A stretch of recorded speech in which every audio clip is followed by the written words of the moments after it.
Welcome to new TV Telugu.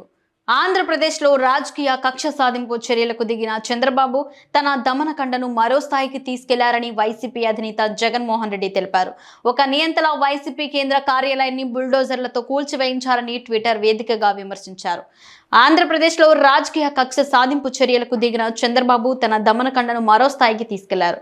ఒక నియంతలా తాడేపల్లిలో దాదాపు పూర్తి కావచ్చిన వైసీపీ కేంద్ర కార్యాలయాన్ని బుల్డోజర్లతో కూల్చివేయించారు. హైకోర్టు ఆదేశాలను బేఖతరు చేశారు. రాష్ట్రంలో చట్టం, న్యాయం పూర్తిగా కనుమరుగిపోయాయి. ఎన్నికల తర్వాత చోటు చేసుకుంటున్న హింసాత్మక ఘటనలతో రక్తాన్ని పారిస్తున్న చంద్రబాబు ఈ ఘటన ద్వారా ఈ 5 ఏళ్ల పాటు పాలన ఏ విధంగా ఉండబోతుందనేది హింసాత్మక సందేశాన్ని ఇవ్వకనే ఇచ్చారు.